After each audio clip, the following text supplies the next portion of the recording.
every avalanche starts with a tiny little snowflake. And you get enough tiny little snowflakes and that causes an avalanche. That is exactly the same with showing up online.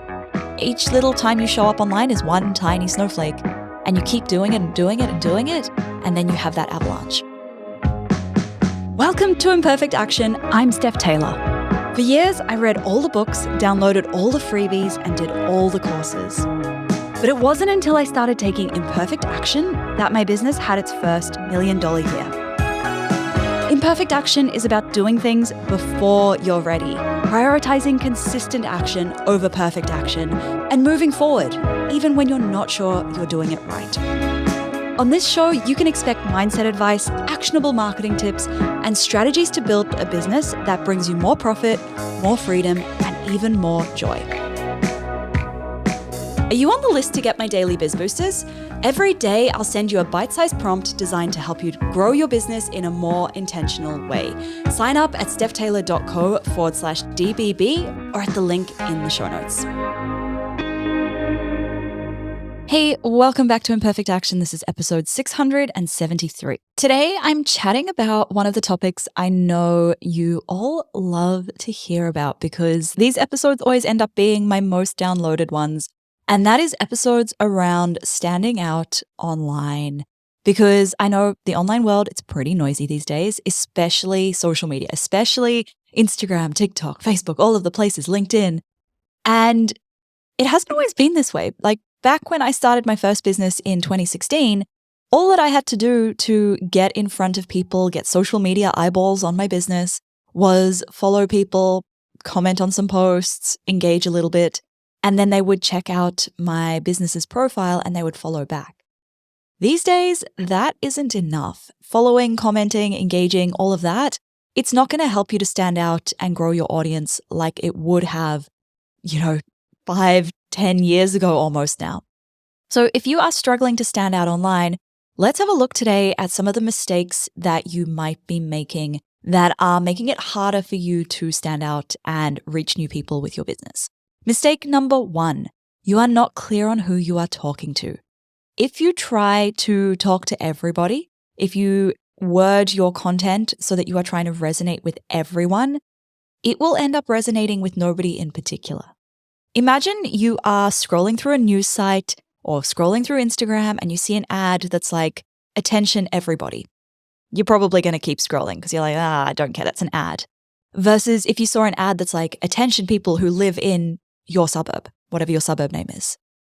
What ad are you more likely to pay attention to? Probably the second one, right? The one where it is speaking to you. You're like, oh, I live in that suburb. I live in that area. I need to pay attention to this. You might have noticed this as well if you're scrolling through a news site or watching the news anywhere and you see a headline that has something that's relevant to you, whether it's about your area, whether it's about a subject matter you're interested in. You're much more likely to pay attention to that than you are to pay attention to something that's just really general and vague and doesn't really apply to you. And I know that narrowing down and getting clear on who you are talking to feels challenging because it can seem like you are limiting your audience by only speaking to one specific group of people. You are not limiting your audience.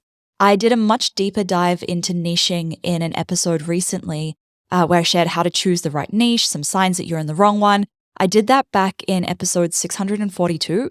If you want the direct link to listen to this episode without having to scroll back and try and find it, send me a DM on Instagram. I'm there at stephtaylor.co. If you send me a message with just the number 642, nothing else in the message, that will trigger the automation to send you the direct link to listen to that episode. Okay, when you get crystal clear on the one client, the one ideal client that you are talking to, then it means you're able to use language that can grab their attention and that can hook them in to keep on reading or keep on listening. And it's not about having clever copy or funny copy or being really witty or using the right hook words or the right colors or anything like that. It's purely about using language that resonates with the right people. And it's going to only resonate with the right people and it's not going to resonate with the wrong people. And this can feel really hard because you might notice like, oh, fewer people are engaging, but it's because the people who are engaging are now the right people. Okay, The second mistake is you aren't meeting your ideal client where they are at right now. So think about this. What is your ideal client's current relationship to the problems that your offers solve? Do they know that they have a problem? Do they currently believe that it's possible for them to solve this problem? Because if you share content that is talking about a solution to their problem and they don't yet know that they even have a problem, or the problem that they think they have isn't the actual problem that they have, and we'll talk about that a bit more in a second, or they don't believe that it's possible to solve the problem that they have, then they're going to keep scrolling because they're going to be like, oh, that's not relevant for me. I don't have that problem. Or, oh, this is for people who haven't already tried everything to solve that problem. It's not going to work for me. So a really great, simple tip to stand out online, do some audience research. Ask specific questions about the problem they are experiencing, pay attention to the words that they use, and focus on how you can meet your ideal clients where they are currently at rather than where you want them to be at, right? You might want them to already know about the problem and know what the actual problem they have is and know that it's possible to solve it. But in reality, if they're not at this stage, they're not going to move to where you are and meet you where you are at. You need to move to where they are and use language and messaging and create content that meets them where they are currently at. Okay, mistake number 3, you are speaking in expert language. You are the expert in whatever area you're in, whatever industry you're in. Even if you don't call yourself an expert, you don't think of yourself as an expert, you are still an expert compared with your ideal client. You know a whole lot more than your ideal client does about whatever it is that you are talking about. And the super common mistake here is talking to your ideal client as if they know as much about the problem and the solution to the problem as you do. They don't. They're not the expert. The problem that they are experiencing as the person who is in that situation experiencing that problem is probably very different to the problem that you as the expert know is the real problem. For example, when I first bought my current house, this is the first time I've ever owned a swimming pool. And within about 3 weeks of me buying the house and moving in, the pool had gone green. So I'm frantically Googling, how do I stop my pool from going green? I'm putting in chlorine, I'm putting in algaecide, I'm putting in all of the different things. And it would work for a little bit, but then the green pool would come back. And I was there thinking, oh, this problem is my pool is green. And it wasn't until I found a pool lady to come and clean my pool and inspect everything. And when she told me, hey, the reason your pool keeps going green is because your pool needs a new filter. The fact that your pool is going green isn't the actual problem here. The problem is your filter is old and you need a new one. The green pool is just the symptom of the problem. And I needed her, that expert, to explain what was going wrong because I was purely treating the symptoms and I was never fixing the actual problem. But if somebody had come to me and they tried to sell me a new filter for my pool before I knew that I needed it, I would have said, no, thank you. I just need something to make my pool not green anymore. Do you see how the person experiencing the problem, they have a very different perception of this problem to the person who actually knows what's causing it? The other mistake that might happen if you are really good at what you do or you know a lot about what you do is trying to prove how much you know. And this is a mistake because your ideal client is probably not going to choose to work with you based on how much you know. They don't want to work with the person who they think knows the most. They would rather work with the person who they feel understands them the best, who understands their situation and who they feel can solve their problem in their particular situation. Mistake number 4, you aren't clear on your points of difference. If you're not standing out online, it could be that there is no reason why you should stand out online. Your industry might be super crowded, and if there's no clear difference between you and everybody else in your space, then why would you stand out? Of course, you're just going to blend in because there's no difference. What is it that makes you different? Why should someone listen to you rather than anybody else in your industry? It could be that your experience is unique. Maybe you have a unique blend of life or career experiences. Maybe you believe really strongly in something. You take a stand for something. Maybe your approach or your methodology is different. What is it that makes you different? Why should someone choose to work with you but also choose to consume your free content over others in your industry. Mistake number 5, your messaging is murky. So when I talk about messaging, what I'm really talking about here is how you communicate what you do in a way that makes the right people pay attention. That's what I'm referring to when I say messaging. And one of the easiest ways to stand out online, easiest is probably not the best word. One of the most effective ways, let's put it that way. Once you get the messaging right, it feels easy, but the process of actually getting your messaging right it doesn't feel the easiest. One of the most effective ways to stand out online is to get crystal clear on your messaging, because if you can get the right message in front of the right people at the right time, that's when they're going to stop scrolling and pay attention. So really think about, how do you answer the question, what do you do? Who do you serve? What problem do you solve? What transformation do you deliver? Because how you answer these questions, that's your messaging. That's a huge part of the foundations of your messaging. And I really deep dove into this in episode 662. I shared 7 questions to get crystal clear on your messaging and stand out online.